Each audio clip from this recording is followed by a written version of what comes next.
ଆଫଗାନିସ୍ତାନ ବିରୁଦ୍ଧ ଫାଇନାଲ ମୁକାବିଲାରେ 5 ୱିକେଟ୍ ନେବା ପରେ ମହମ୍ମଦ ନୱାଜଙ୍କ ଭାରତୀୟ ଦଳକୁ ଖୋଲା ଚ୍ୟାଲେଞ୍ଜ। ନମସ୍କାର ଦର୍ଶକ ବନ୍ଧୁ, ଆସନ୍ତା 9 ତାରିଖ ଠାରୁ ଆରମ୍ଭ ହେବାକୁ ଯାଉଛି ଏସିଆ କପ୍ 2025। ତେବେ ଏହି ଏସିଆ କପ୍ର ସବୁଠୁ ବଡ଼ ମ୍ୟାଚ୍ ଭାରତ ପାକିସ୍ତାନ ମ୍ୟାଚ୍କୁ ସବୁ ଦର୍ଶକ ବହୁତ ଧୈର୍ଯ୍ୟର ସହକାରେ ଅପେକ୍ଷା କରିଛନ୍ତି। କେବେ ଏହି ଏସିଆ କପ୍ର ଭାରତ ପାକିସ୍ତାନ ଭଳି ଏକ ଦମଦାର ମୁକାବିଲା ଦେଖିବାକୁ ମିଳିବ?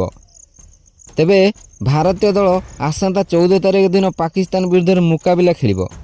ତେବେ ଇତିମଧ୍ୟରେ ରବିବାର ଦିନ ପାକିସ୍ତାନ, ୟୁଏଇ ଏବଂ ଆଫଗାନିସ୍ତାନ ମଧ୍ୟରେ ହେଉଥିବା ତ୍ରିରାଷ୍ଟ୍ରୀୟ ମୁକାବିଲାର ଫାଇନାଲ ମୁକାବିଲା ଅନୁଷ୍ଠିତ ହୋଇଥିଲା, ଯେଉଁଥିରେ ପାକିସ୍ତାନ ଆଫଗାନିସ୍ତାନକୁ ଶୋଚନୀୟ ଭାବେ 75 ରନ୍ ବ୍ୟବଧାନରେ ପରାସ୍ତ କରି ଏହି ଏସିଆ କପ୍ ପୂର୍ବରୁ ଦମଦାର ସିରିଜ୍ ବିଜୟ ଲାଭ କରିଛି, ଯାହା ଏସିଆ କପ୍ରେ ସେମାନଙ୍କ ମନୋବଳକୁ ଦୃଢ଼ କରିବ ବୋଲି କହିଛନ୍ତି ପାକିସ୍ତାନ ଅଲରାଉଣ୍ଡର ମହମ୍ମଦ ନୱାଜ। ଏଥିସହିତ ମହମ୍ମଦ ନୱାଜ ଆସନ୍ତା ଏସିଆ କପ୍ରେ ହେବାକୁ ଥିବା ଭାରତ ବିରୁଦ୍ଧ ମ୍ୟାଚ୍କୁ ନେଇ ଭାରତକୁ ଖୋଲା ଚ୍ୟାଲେଞ୍ଜ ମଧ୍ୟ କରିଛନ୍ତି। ଫାଇନାଲରେ ଆଫଗାନିସ୍ତାନ ବିରୁଦ୍ଧରେ ହ୍ୟାଟ୍ରିକ୍ ଅର୍ଜନ କରିବା ସହିତ 5 ୱିକେଟ୍ ନେଇଥିବା ମହମ୍ମଦ ନୱାଜ ମିଡ଼ିଆ ଆଗରେ ଏଭଳି ଭାରତୀୟ ଦଳକୁ ଖୋଲା ଚ୍ୟାଲେଞ୍ଜ କରିଛନ୍ତି। ତେବେ ପାକିସ୍ତାନ ଦଳ ନିଜର ଏହି ପ୍ଲେୟାରଙ୍କୁ ଦୁନିଆର ସବୁଠାରୁ ବଡ଼ ଅଲରାଉଣ୍ଡର ବୋଲି କହି ଆସୁଥିବା ବେଳେ ସେ ମଧ୍ୟ ନିଜର ବୋଲିଂ ବଳରେ ଏହି ଆଫଗାନିସ୍ତାନ ବିରୁଦ୍ଧ ମୁକାବିଲାରେ ଦମଦାର ପ୍ରଦର୍ଶନ କରିବା ସହିତ ପାକିସ୍ତାନ ସମର୍ଥକମାନଙ୍କୁ ଖୁସି କରିଦେଇଛନ୍ତି। ତେବେ ଏହି ଅଲରାଉଣ୍ଡର ମହମ୍ମଦ ନୱାଜ ଭାରତୀୟ ଦଳକୁ ଖୋଲା ଚ୍ୟାଲେଞ୍ଜ ଦେଇଥିବା ସେ ବୟାନ କ'ଣ ତାହା ଜଣାଇବେ ଏହି ଭିଡ଼ିଓରେ। କିନ୍ତୁ ଏହା ପୂର୍ବରୁ ଯଦି ଆପଣ ଭାରତୀୟ ଦଳକୁ ହୃଦୟରୁ ଭଲ ପାଉଛନ୍ତି ତାହେଲେ ଦୟାକରି ଭିଡ଼ିଓକୁ ଲାଇକ୍ କରିଦିଅନ୍ତୁ ଏବଂ ଭାରତ ଏବଂ ପାକିସ୍ତାନ ବିରୁଦ୍ଧ ମୁକାବିଲାରେ କେଉଁ ଦଳର ବିଜୟ ନିଶ୍ଚୟ ହେବ ନିଜର ମୂଲ୍ୟବାନ ମତାମତ ଦୟାକରି କମେଣ୍ଟ କରି ଜଣାନ୍ତୁ। ତେବେ ଆସନ୍ତୁ ଜାଣିବା ସମ୍ପୂର୍ଣ୍ଣ ଖବର। ଦର୍ଶକ ବନ୍ଧୁ, ରବିବାର ଦିନ ହୋଇଥିବା ପାକିସ୍ତାନ ଏବଂ ଆଫଗାନିସ୍ତାନ ତ୍ରିରାଷ୍ଟ୍ରୀୟ ଫାଇନାଲ ମ୍ୟାଚ୍ରେ ପାକିସ୍ତାନ ପ୍ରଥମେ ଟସ୍ ଜିତି ବ୍ୟାଟିଂର ନିଷ୍ପତ୍ତି ନେଇଥିଲା। ଆଫଗାନିସ୍ତାନର ବୋଲରମାନଙ୍କୁ ଭଲରେ ସାମ୍ନା ନ କରିପାରି ଦଳ କ୍ରମାନ୍ୱୟରେ ୱିକେଟ୍ ହରାଇଥିଲା। ହେଲେ ଫକର ଜମାନଙ୍କ 27, ଆଘା ସଲମାନଙ୍କ 24, ମହମ୍ମଦ ନୱାଜଙ୍କ 25 ରନ୍ ବଳରେ ଦଳ 20 ଓଭରରେ 8 ୱିକେଟ୍ ହରାଇ ମାତ୍ର 141 ରନ୍ କରିପାରିଥିଲା। ଆଫଗାନିସ୍ତାନ ପକ୍ଷରୁ ଫଜଲ ଫାରୁକ 2ଟି, ନୁର ଅହମ୍ମଦ 2ଟି ଏବଂ ରସିଦ ଖାନ 3ଟି ୱିକେଟ୍ ନେଇଥିବା ବେଳେ ଘନସଫର ଗୋଟିଏ ୱିକେଟ୍ ନେଇଥିଲେ। ତେବେ 142 ରନ୍ର ଏକ ସହଜସାଧ୍ୟ ବିଜୟ ଲକ୍ଷ୍ୟକୁ ଆଫଗାନିସ୍ତାନ ଅତି ସହଜରେ ହାସଲ କରିନେବ ବୋଲି ଲାଗୁଥିଲା ବେଳେ ପାକିସ୍ତାନର ବୋଲିଂ ଆଗରେ ଆଫଗାନିସ୍ତାନର ବ୍ୟାଟିଂ ଧରାଶାୟୀ ହୋଇଯାଇଥିଲା। ଆଫଗାନିସ୍ତାନ ପାକିସ୍ତାନର ବୋଲିଂ ଆଗରେ ଧରାଶାୟୀ ହୋଇ 15.5 ଓଭରରେ ମାତ୍ର 66 ରନ୍ର ଅଲ୍ ଆଉଟ୍ ହୋଇଯାଇଥିଲା।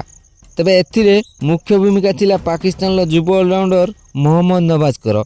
ସେ 4 ଓଭର ବୋଲିଂ କରି ମାତ୍ର 19 ରନ୍ ଦେଇ 5 ୱିକେଟ୍ ହାତେଇଥିଲେ। ଏଥିସହିତ ସୁଫିଆନ ମୁକିମ 2ଟି, ଅବରାର ଅହମଦ 2ଟି ଏବଂ ସହିଦ ଆଫ୍ରିଦି ଗୋଟିଏ ୱିକେଟ୍ ମଧ୍ୟ ହାତେଇଥିଲେ। ଏହି ମ୍ୟାଚ୍ରେ ମହମ୍ମଦ ନୱାଜ ହ୍ୟାଟ୍ରିକ୍ ମଧ୍ୟ ଅର୍ଜନ କରିଥିଲେ।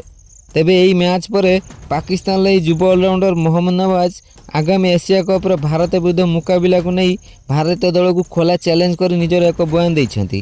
ପାକିସ୍ତାନ ମିଡ଼ିଆ ଆଗରେ ନିଜର ବୟାନ ରଖି ସେ ଏହି କଥା କହିଛନ୍ତି।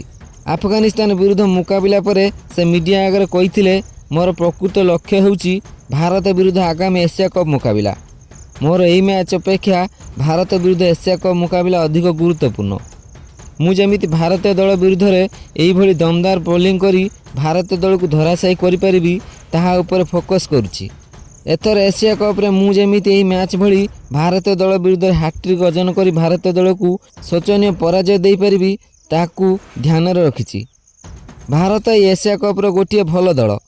ଏସିଆ କପ୍ ଜିତିବା ପାଇଁ ଭାରତୀୟ ଦଳ ବହୁତ ସୁଦୃଢ଼, କିନ୍ତୁ ମୁଁ ଭାରତୀୟ ଦଳକୁ ଆମ ବିରୁଦ୍ଧ ମୁକାବିଲାରେ ବିଜୟ ହେବାକୁ ଦେବି ନାହିଁ। ଏହା ମୋର ଭାରତୀୟ ଦଳକୁ ଖୋଲା ଚ୍ୟାଲେଞ୍ଜ। ଭାରତୀୟ ଦଳ ଏଥର ମୋ ବୋଲିଂରେ ଧରାଶାୟୀ ହେବ। ଭାରତୀୟ ଦଳର ସବୁ ବ୍ୟାଟ୍ସମ୍ୟାନ୍ ମୋ ବୋଲିଂ ଆଗରେ ଧରାଶାୟୀ ହୋଇଯିବେ। ମୋର ମୂଳ ଲକ୍ଷ୍ୟ ସୂର୍ଯ୍ୟକୁମାର ଯାଦବ, ହାର୍ଦ୍ଦିକ ପାଣ୍ଡ୍ୟା, ଅଭିଷେକ ଶର୍ମା ଓ ଶୁଭମନ ଗିଲଙ୍କ ୱିକେଟ୍। ଏହି 4 ଜଣଙ୍କୁ ଯଦି 16 ଆଉଟ୍ କରିଦେବି ତ ଆମକୁ ଏହି ମ୍ୟାଚ୍ ଜିତିବା ଅତ୍ୟନ୍ତ ସହଜ ହୋଇଯିବ। ତେବେ ଅପେକ୍ଷା କର ଆଗାମୀ 14 ତାରିଖ ଦିନ ମ୍ୟାଚ୍କୁ ମୁଁ କେମିତି ଭାରତୀୟ ଦଳକୁ ଏକୁଟିଆ ହରାଇଦେବି। ତେବେ ଦର୍ଶକ ବନ୍ଧୁ, ଆପଣଙ୍କ ମତରେ ମହମ୍ମଦ ନୱାଜ କ'ଣ ଭାରତୀୟ ଦଳକୁ ଏକୁଟିଆ ଧରାଶାୟୀ କରିପାରିବେ? ଦୟାକରି ନିଜର ମୂଲ୍ୟବାନ ମତାମତ କମେଣ୍ଟ କରି ଜଣାନ୍ତୁ।